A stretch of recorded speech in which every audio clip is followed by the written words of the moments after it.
Welcome to Speaking of Faith with Bishop DeDe Duncan Proby of the Episcopal Diocese of Central New York. Thanks for joining us. Hey friends, welcome to the podcast, Speaking of Faith. My name is DeDe Duncan Proby. I am the Episcopal Bishop of Central New York. I'm joined by Adam Eichelberger, who is our Director of Communications, and we're here to speak about our faith, how to talk about those things that matter most to us. It can be very hard to do that, and it takes some humility, some curiosity, and some willingness to learn and learn from each other.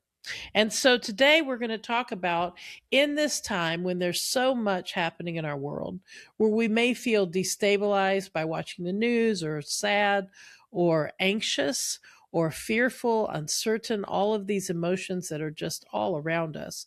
How do we regain our footing? How do we find a place of peace, of safety, of where do we start with this? I was thinking, we obviously, with our faith, with prayer, we turn to God in prayer, and we start by praying, maybe pulling out our prayer books and reading a prayer either silently or aloud, calling a friend and saying, hey, would you pray with me today?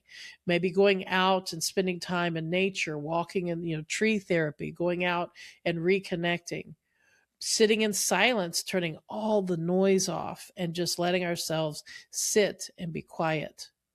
I am a big advocate of selecting the news that you read, of choosing what is present in your home, whether it's music or news or voices or TV programs, that we select those things that help us and encourage us, and limit those things that harm us or further destabilize ourselves. And then to practice the agency that we have, to recognize that we can't do anything about what is happening on the other side of the world. We may not be our sphere of influence may be smaller than we wish it were, but there are things we can do, including prayer, listening to music, going to help someone, reaching out, calling a friend we haven't talked to in a long time and reconnecting, painting or drawing or creating. Artistic outlets are a great place to take some of that anxiety and that sense of powerlessness and to actually express it in written word or in weaving or, whatever your craft may be. So being intentional about planning our schedule that way. But I do want to talk about some practices that we can have. One is called a grounding practice. You may be familiar with this. It's talked about in many circles. 5, 4, 3, 2, 1. You start with 5 things that you can see, and you just the idea is to just be present to what's happening. So 5 things you can see, 4 things you can touch, 3 things you can hear, 2 things you can smell, and 1 thing that you can taste. And just really being present to a moment and just stopping and being present.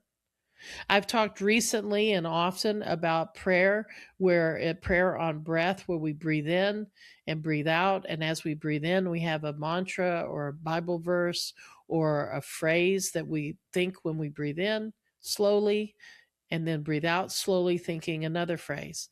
It's something we can do in the midst of people. We can be, active, be at work, and take a minute and just breathe in and think God is with me. Breathe out, God loves me, and just slow down, slower breathing, and be attentive to the way in which we may not even be breathing calmly. We may be fighting for everything and kind of gotten spun up. All of us have power in the ways that we have it. And I was thinking a lot about the writings of Elie Wiesel the other day, and about how we can learn from our history, from our siblings and our religious figures, about how in the time of stress and anxiety with war and broken relationships, to recenter on what it is that we're about and how we have power and the ability in our sphere to make a difference, not only for ourselves, but for our children, for our friends, our neighbors, our loved ones, the people around us. I love actually to talk about when we go to a store, and this is very small, very practical, but you're at the grocery store. I prefer to go where there's someone checking me out because, a whole thing about I want there to be jobs for people. But anyway, so I go and the person's checking me out, and I'll say, how are you today? Or seems like it's kind of busy here today. Or something just, about a small thing, and just make conversation. Sometimes they're very happy about that and want to talk. Sometimes it's very cursory. But my hope is it's a touch point where we just have connection with another person of dignity, of recognition, and of acknowledgement. And so when we're walking past someone, when we're around people, to be attentive to ways that we might reach out in a way that we don't normally do. If we're at work, and we really, Adam, we should really do a podcast about how to take God to the workplace. But for you and I, God, it's a little easier. But we can, when we're at work, listen for where someone may be feeling stress. And instead of overlooking it or dismissing it, to just be present to it and think, how might I be part of making this moment better? What could I do that would be calming? What might I do that would be empowering? And how might I act in a way that reconnects me with what I want most in this world? A world that is safe, at peace, has dignity and purpose.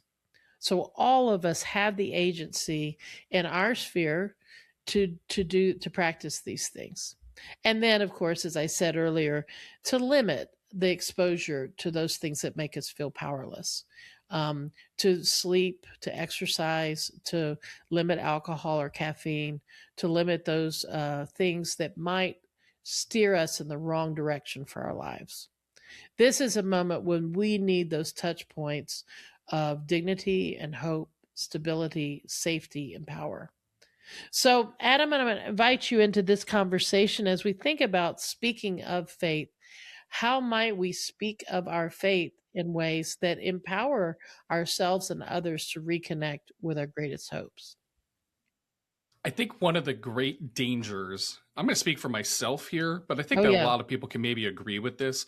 I think that one of the great dangers that we as Christians run into all the time is that if I am a Christian, I shouldn't worry. If I am a Christian, I don't have a reason to be afraid. I can tackle every task. I shouldn't show every weakness. One of the simultaneously most beneficial and potentially more dangerous scriptures is in Philippians in chapter 4, verse 13, where it says, I can do all things through Christ who strengthens me. Absolutely. But at the same time, I think that we put this big onus on ourselves to be God. Mm-hmm. And that we're the ones who have all the solutions, and that these anxieties and these fears and these worries that we are feeling all around us aren't valid, because we gotta get through it.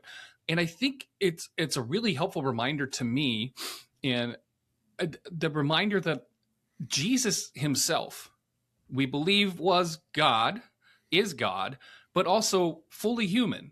And right. Jesus lived a fully human life. We see in the scripture time and time again these really important glimpses into Jesus's humanity. He gets angry. He sorrows. He cries at the loss of a friend. And this is kind of apropos for us because we're in Lent. We're moving towards Easter, and we hear this story of Jesus in the garden where he drops to his knees and he's praying and he's begging his Father, like, if there's a way for this cup to pass from me, let it happen, but let your will be done.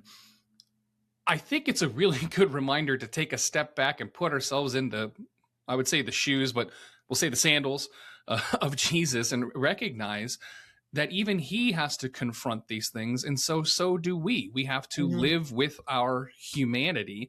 And I love what you're talking about finding a creative outlet, finding a prayer outlet, doing that grounding work, which is so important to us. Mm-hmm. I think the question I would have is how do we struggle? Like, what are the ways that we can confront this need for perfection in our lives. Now, I mean, I also will acknowledge that there are potentially some viewers or listeners who aren't Christians. And so maybe they're not feeling this from a perspective of like Christianity, but maybe in their own lives. They grew up in families where there were big demands put on them, or there's a lot of responsibilities in their workplace. Where is the way that we can start talking about and addressing this need for perfection, especially when it comes to what we're feeling in a really troubling time right now? Well, I love several things in that. I mean, one, it's interesting that you're connecting perfectionism with the anxiety and overwhelm we feel. And I think that is a really important connection to make, because a lot of us think, oh, if I just had more faith, then I would be calm. Oh, if I just believed that God was in charge, I would see the good in this. Oh, if I were just this, if I were that person, if I were those people, we kind of look at somebody else is better at this than we are.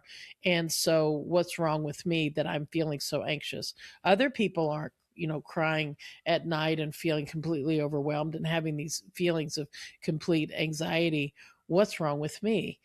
And those are understandable feelings, and that we all kind of have them at times. But when those ghosts of come up of really insufficiency, we need to look at them and say, look, I get to feel how I'm feeling, and I need to honor that I feel this way because I'm learning something here. When we feel overwhelmed, it's important to say, I feel overwhelmed. And so then we can get a sense of how much we can handle or how much we cannot handle. To be sensitive to, if I'm feeling this way, there may be others feeling this way. And so if I'm trying to, suck it up and deny and just act like, I trust in God, then we're going to overlook a moment where we can actually heal and maybe move forward and not just stifle something. You said something very important. Jesus in the Garden of Gethsemane is a moment we need to absorb into our DNA, because we often see that thing about, if I just believed in God more, I wouldn't doubt. If I just believed in God more, I would just accept. And here you have the Son of God in the garden before the Passion, which, if you're going to say a big moment, this is a big, big moment. And the Son of God saying, I don't want to do this. Isn't there some other way? I will do this if I have to, but I really don't want to. So that moment of doubt and sorting through and wrestling through, instead of seeing it as a deficit, it's actually holy. It's an intrinsic, holy, valuable part of our faith. And so we want to honor it in the same way we honor that reading, and to see the way in which Jesus also in that moment cries out to friends and says, why can't you even stay awake? Why can't you even support me? And we recognize that too. And so to see that in these moments where we feel this way, we are right there with Jesus. And perhaps most importantly, Jesus is right there with us. Not with judgment saying, come on, get over it, but with saying, I really understand. Compassionately, I know just what you mean. I'm walking with you. I'm here with you. And so our faith as Christians has this beautiful complexity and enormity that can encompass all these realities of being a human in this world. Now, about that perfection thing, there's that saying that we used to be on posters and everything. There's two truths in the world. One is there is a God. Two, you're not God. Um, and I think for us in this time, there is power, as Brene Brown would tell us, there is power in recognizing our own humility and seeing that it is our being that is being saved. It isn't our doing that saves us. We think if we just do more, think more, read more, then but the calling of God is to being. Taking up the cross and following Jesus is to be present, is to be in these moments and to pray and to live in that same path of walking with Jesus. So I think that it's important, those of us who are recovering perfectionists, to recognize that perfectionism is a sin in that it takes us from God. And in this Lenten season, what we're trying to do and what the importance of it is to get things out of the way so God can work in us, so that we can be transformed by the loving, liberating, life of God in us. So those are great things to talk about, and I think also to be reminded of that when we're feeling like I just need to do more, if I protest more, and I think, well, important to use your voice, important to speak for what you want, important to write your congressperson or advocate for the things you believe in. And as a person of faith, the greatest advertisement for our faith is our own living of our lives. Our proclamation is in our living. And if we're giving into anger or cutting ourselves off, then our proclamation is limited and we don't feel whole then. It's a really good reminder too that there is so much complexity to our Mm-hmm. humanity.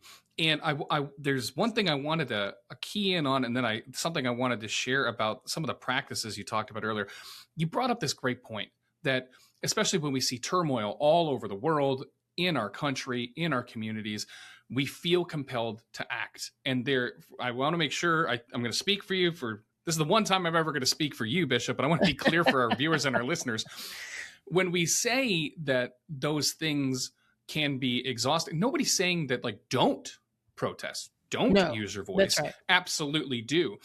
But I kind of put that in my own life. I don't know if any of you are like me. I put that in the bucket of when I do acts of service, when I try and go out and I work with my food pantry or my soup kitchen. These things are acts where I'm pouring out.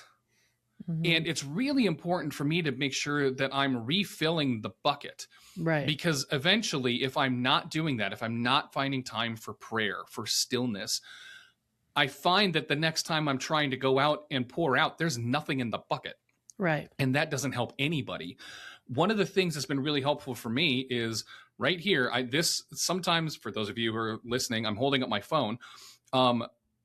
I have found that while this can be a giant distraction, one of the best things I started doing for me personally in my own spiritual life is I use the Notes app on my iPhone. There's also a journaling app that just came out about a year ago that's native to your iPhone. If you're an Android person, they have a Notes app and other journaling apps.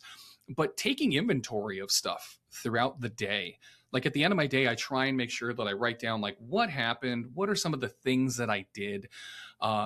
Because even though I'm never solving the world's problems in those entries, I can look back and say, like, okay, this was something that really worked well for me when I was in this moment. And I tried doing this and it didn't. I'm going to be real honest. I've tried things like yoga before. I don't think that there's anything wrong with yoga from a spiritual perspective. I think there's something wrong with how my body responds to yoga. I'm just not built for the practice. Uh-huh. And so when I've tried it, I've written it down and I've been like, I've really struggled with this. My whole question about this is, what do we do when we start undertaking these practices to help center and calm us, to help combat that anxiety or that worry, and we feel like it's not working? Where do we go from here? Well, it's a great question, and listener, each one of you can something comes to mind for you, just like with me, where you think you should, all the shoulds. A therapist once said to me, "Don't should on yourself," and this is a place to really pay attention to that. Don't be shoulding on yourself here, because this idea that I should do that or I should do that or this friend of mine finds great help with this, and when I do it, it doesn't work. We so often seek answers, especially in this time when we're overwhelmed, where we feel powerless. Because we feel powerless, we think somebody else has power, so let's go do what they're doing. And so we give away our agency. very easily. Sometimes we give away our agency so quickly. You're in a situation, you feel that you should say something to someone and say, I'm praying for you.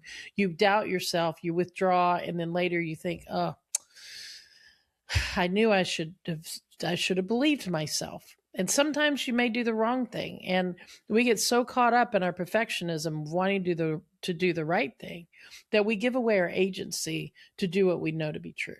So yoga isn't for you.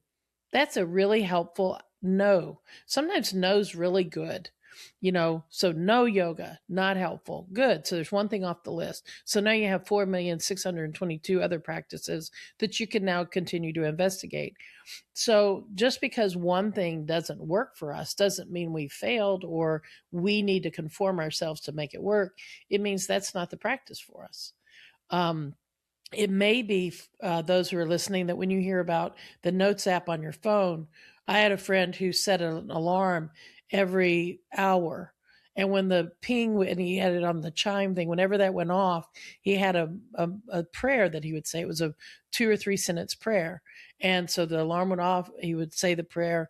And then the next hour he would say the prayer. Listener, I know there's some of you that would drive you nuts. You would just be like beating your phone with a hammer. That wouldn't work for everyone, but for some of us, perfect practice. Keep looking and keep trying, experiment with. I went through a phase where I thought I needed to get up in the morning, read a chapter of scripture, pray, make a journal entry, and the whole thing. It was like a whole deal. Well, I think God probably wanted to appear to me in a human form and say, stop. This isn't helpful for you. What actually is helpful for me is contemplative prayer, to sit in complete silence for 5 minutes and be. It connects me with my soul. It lightens up my heart. It reminds me that I'm alive and breathing, and the things that matter most still matter most. And then I can go into the day connected to my deepest self. Some people, what I just described about getting up and praying and reading scripture would be perfect for them. That's what would be the practice for them. Some are runners and getting up and going for a run. Some are walkers, getting up and walking. That thing that you do that connects you to who you be is the thing to do, or are the things to do. And to not look for our agency outside of ourselves, because then it's just powerlessness, but to look for our agency in our own lives, to look for our agency with ourselves, and to start believing ourselves.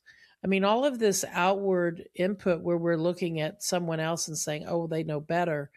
Maybe if we listen to our internal self, the holy part of us will be more in contact.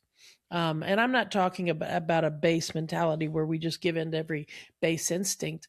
I'm talking about actually aligning with what gives us hope, the fruits of the spirit, love and power and a sound mind. And when we feel that we're co-opted by fear and anxiety, to come back to that place of our faith, for God has not given us for God has given us love and power and a sound mind. And to really reconnect with our agency and do the practices that work for us specifically. I think the last thing that kind of came to my mind as we're talking about all this is we're talking about the fear and the anxiety and the worry and how we confront it.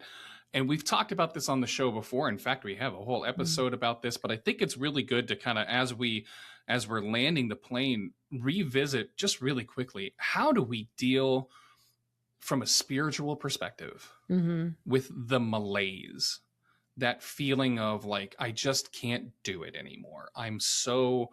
This overwhelming feeling has moved into just exhaustion and like I said, malaise. Like I don't have it in me anymore. I'm not trying to pick on things like protesting, but for somebody who has gone out and done this, it can feel like a lot. We're going out and we're doing all this work. It can feel like a lot. How do we confront this from a spiritual perspective as Christians? Well, you know, and this is probably in the episode you're referencing, I'm big on the Gospel of Mark, because in the Gospel of Mark, Jesus gives us a complete picture of how to deal with this. And in the Gospel of Mark, listeners, you may remember the part where they're out in the boat and there's a big storm. And what's Jesus doing? He's sleeping. Mm-hmm. The times when we're exhausted and we need to rest, it probably is the time we need to rest. And then there's those times where we just want to rest because we don't want to do the thing, because we're tired of doing the thing, because we're mad. We might need to do the thing. And sometimes it's a judgment call. And sometimes in the middle of it, we realize, nope, I really should have taken a nap. Or we realize, nope, I really should have made the phone call. But when we're overwhelmed, to honor that. We're overwhelmed for a reason, to feel what we feel. And to feel that it feels out of control, to feel that we feel like we have no agency, to recognize in that moment, like I said a minute ago, that vulnerability is an invitation to be present and learn from how we're feeling. Oh, so right now, this is what it feels like to be a person living in this moment with all of this going around in this loss. And then to let ourselves feel that, and maybe take the nap or take a minute or step back or do the practice 5, 4, 3, 2, 1, or whatever practice we need to recenter. And then to begin to focus on, what is life giving to me? What would be the best right next thing to do? What would, listen to music, or cooking dinner for a friend, or calling a friend, or reaching out to someone and saying, I'm overwhelmed and I need company, or to actually take seriously those feelings of overwhelm, not to dismiss them or think, well, I'll just work harder, but to say, you know what, it's really appropriate in this moment to feel overwhelmed. And so to take a minute and to also recognize that, activism especially doesn't reside in one person. We all are called to be and do the things we're called to be and do. Maybe today is a day for you to rest like Jesus rested. And then, of course, Jesus goes out and preaches and heals and works and proclaims, and then he comes back in and rests. Then he goes out and proclaims, and then he comes back in and rests. So to look at our lives for that pattern, and you said it so well, we give and give and give, but if we're not refilling our spirit, if we're not filling our connection with God, if we're not reconnecting with our deepest souls, we get destabilized. So, dear friend, send in your questions and your comments, your feedback. I want to hear from you. How do you rebalance in the midst of all of this anxiety and destabilization? What has been helpful for you? And what are some things that have not been helpful? What are some things that you just need to say and kind of get off your chest? In this podcast, we talk about speaking of our faith. My hope is it will draw us closer to God, and to be reminded that all of the things we need to say and to speak may not need to be said out loud, but we need to be aware of them and pay attention. So my prayer for all of us is that we will find a place of safety and stability. May you know that you are loved, be blessed, and be a blessing. And I pass the baton to you. Let us go forth and speak of our faith, proclaiming God's love to this world, and share with one another, how do we find stability in unstable times? May God be with you on that journey, and take good care. Thanks again for joining us on Speaking of Faith, a production of the Episcopal Diocese of Central New York. Make sure to leave us a review and subscribe wherever you get podcasts. Connect with us online at cnyepiscopal.org, or you can join us on Facebook, Instagram, or YouTube at CNY Episcopal. We'll see you next time.